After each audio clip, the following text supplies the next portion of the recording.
Seorang mantan narapidana Lapas Kesambi Cirebon, Ahmad Budi Permadi, mengaku mendapatkan curhatan 7 terpidana kasus pembunuhan Vina dan Eki saat berada di lapas yang sama. Ketujuh terpidana menyebut dipaksa mengaku sebagai pembunuh Vina dan Eki. Menurut Ahmad Budi, salah satu terpidana, yakni Sudirman, sering cerita kalau mereka mendapatkan tindak kekerasan saat diperiksa di Polres Cirebon hingga di Polda Jawa Barat. Ketujuh terpidana menyatakan saat itu mereka tidak ada pilihan untuk membantah kasus pembunuhan Vina dan Eki yang terjadi 8 tahun lalu. Dari gestur maupun dari tubuhnya tuh dia orang-orang polos. Orang-orang yang polos, yang penuh dengan keluguan dan yang tidak pernah tahu apa-apa. Dia pernah curhat, kalau saya bukan pembunuh, Pak. Itu, loh, kenapa Anda tidak mengaku itu di persidangan? Saya nggak berani. Nah, katanya pengakuan mereka, di mana proses pem-BAP-an tadi penuh dengan kekerasan. Tindakan-tindakan kekerasan, seolah-olah mereka disuruh ngaku. Gitu. Disuruh ngaku. Beberapa minggu mungkin di Polresta, kemudian para tersangka ya pasti tersangka dibawa ke Polda. Di Polda pun mendapat perlakuan yang sama. Jadi begitu berkas dilimpahkan ke Polda, dia dapatkan perlakuan yang sama pula. Jadi saya punya pemikiran terkesan di dalam rangka proses pem-BAP-an ini terpidana atau terdakwa itu tidak boleh mengatakan tidak, harus mengakui. Sementara itu pihak kepolisian membantah terjadi penganiayaan terhadap 8 tersangka kasus pembunuhan Vina selama berada di tahanan. Penyidik menyebut yang terjadi adalah pertengkaran antar tahanan dan polisi telah melakukan tindakan disiplin ke anggotanya karena lalai menjaga tahanan. Ini rekan-rekan sekalian, pada saat itu memang ramai di Facebook bahwasanya mereka disiksa. Tetapi pada saat pemeriksaan muncul bahwa itu juga dilakukan oleh sesama tahanan. Dan kemudian pada saat itu telah dilakukan proses terhadap anggota yang jaga tahanan maupun penyidik, itu 15 orang sudah diproses terkait dengan kelalaian mereka dalam menjaga tahanan. Jadi ada upaya dari tahanan lain, untuk mereka disiksa juga sampai penggep-penggep itu yang mana waktu itu muncul di Facebook kemudian rame, itulah yang kemudian menjadikan kasus ini tarik ke Polda Jabar. Jadi sesama tahanan mereka saling pukul sehingga mereka lebam-lebam dan terhadap anggota 15 orang sudah dikenakan tindakan disiplin. Ya. Bahkan di rutan juga salah satu tersangka mereka dipukuli sama mereka sendiri. Ini yang terungkap. Saksi kunci yang merupakan teman korban Eki dan Vina, Liga Akbar, diperiksa selama kurang lebih 6 jam kemarin malam di Polda Jawa Barat. Liga Akbar dicecar 15 pertanyaan. Ia mengaku dekat dengan Eki, bahkan ia pun pernah menginap di rumah Eki. Untuk memperkuat pengakuan Liga Akbar yang terbaru, kuasa hukum akan menyiapkan 4 saksi, teman, Liga, dan Eki. Doanya aja buat almarhum Eki, almarhum Vina, dan minta doanya buat semuanya biar kasus ini cepat selesai dan dibukakan keadilan buat kita semua. Tiga sebenarnya dengan almarhum sedekat apa sih, bisa diceritakan sedikit aja? Pas udah kayak adik kan dulu, kayak saudara. Bapak dan mamanya juga udah tahu saya. Pernah curhat nggak? Masalah curhat ya agak tertutup. Tertutup. Ya. Baik soal asmara atau geng motor itu pernah curhat nggak? Asmara dan geng motor, saya kurang mendalami juga dan tidak tahu juga. Dia lebih dekat ke Eki atau ke Vina?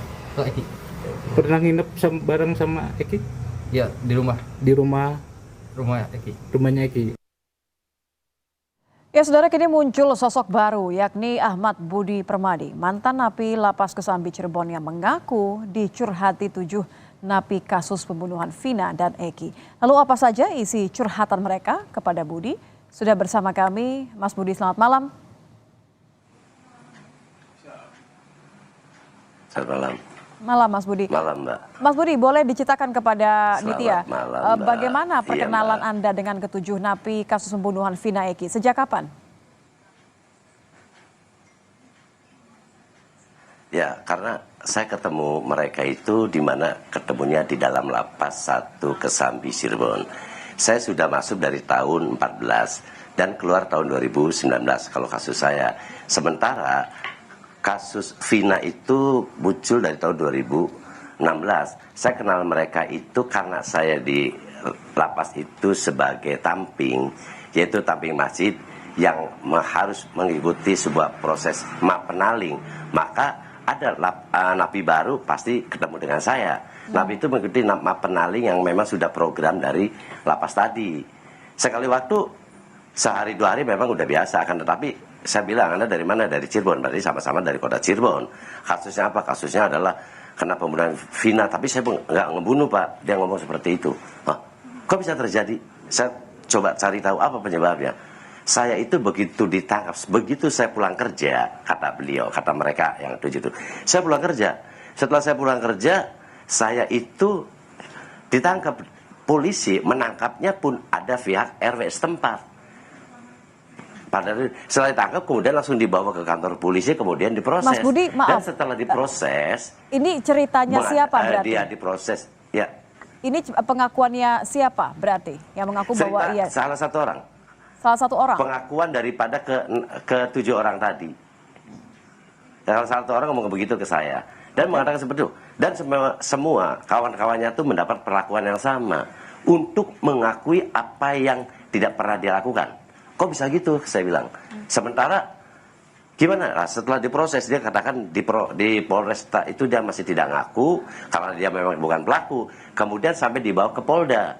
Di Polda mendapat perlakuan yang sama pula. Kenapa Anda dapat? Bagaimana saya bertahan, Pak? Kalau malam saya selalu digulung, diadakan satu tindakan kekerasan, dipukul, diapa, itu pengakuan kata dia ke saya. Wah, kalau kayak gitu Anda mesti ngomong dong ke pengacara.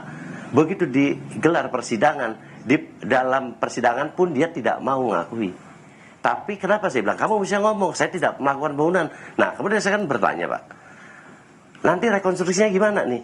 Kan setelah BAP tadi ada yang namanya rekonstruksi, baru digelar perkara. Karena saya yang nggak tahu, Pak, ya karena saya sendiri waktu itu masih di dalam, saya nggak tahu memang rekonstruksi itu terjadi atau tidak, saya nggak tahu.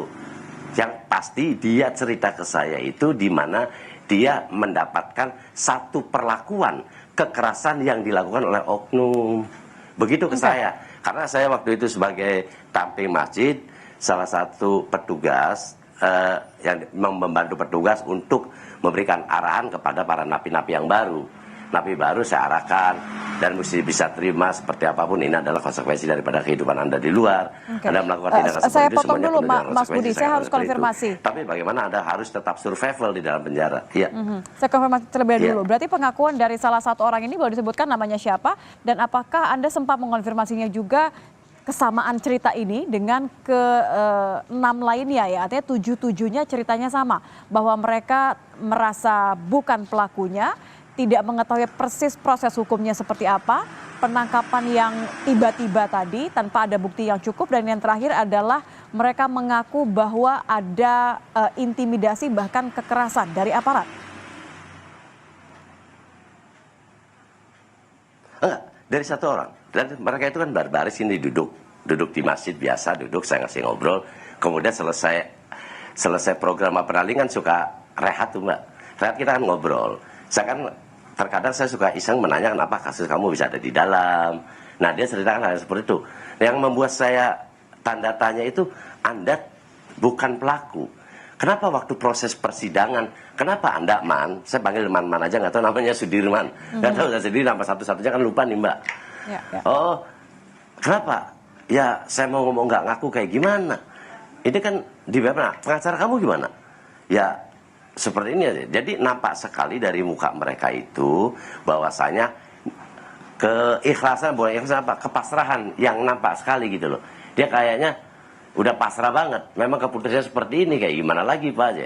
Sudah ada di dalam tuh seperti itu ngomong ke saya tuh. Tapi terus terang aja dia ngomong ke saya itu dengan sedih dan amarah yang keluar dari mereka itu, bahwasanya selama proses pem-BAP-an tadi dia diperlakukan hal yang tidak pantas dan tidak wajar, selalu mendapatkan sebuah bentuk-bentuk kekerasan yang dialami. Ini bentuk kekerasannya dari aparat saja atau juga dari sesama penghuni lapas atau ada pihak-pihak lain yang kemudian membuat mereka merasa terancam? Oh enggak. Dia katakan dari oknum. Dia masih dari oknum. Kan kalau ada tahanan masuk ke dalam penjara kan nunggu BAP tuh, dalam proses BAP tadi. Belum masuk ke ini. Tapi kalau masuk dan kenal sama saya sih semua udah bersih masuk ke lapas. Masuk ke lapas kan udah matang, udah dapat putusan. Dan yang kasihan lagi mereka semua masih muda-muda. Ada beberapa orang yang memang tampangnya culun kayak gitu, ada. Kayaknya dia udah pasrah aja, udah keputusannya seperti ini. Saya mau ngomong apa lagi, ngomong kemana lagi, Pak? Saya udah di penjara menjalankan hukuman atas putusan yang diketuk oleh pengadilan. Yang mereka tidak merasa bahwa mereka adalah pelakunya ya. Juga. Mas Budi, apakah mereka sempat bercerita mengenai siapa sebenarnya pelaku utamanya dan apa hubungannya dengan mereka? Oh enggak. Aku pun tidak menceritakan dan tidak menanyakan hal itu. Tapi yang saya dengarkan adalah keluh kesah dia, kerasa sakit dia di mana proses sampai dapat putusan tadi. Enggak, saya nggak nanya kamu kenal nggak apa. Saya sendiri kan masih nggak tahu Mbak. Vina apa, geng motor apa gitu loh. Karena saya kenalnya dan ketemunya dia itu di dalam. Nah, makanya saya katakan ya sudah, kalau Anda sekarang sama-sama kayak saya, nasib kamu sama. Kamu adalah nabi, saya juga nabi. Kamu sedang menjalankan hukuman, begitu juga saya. Udahlah sekarang mah, bagaimana caranya Anda mesti survival di sini, dekat-dekat dengan Allah lah.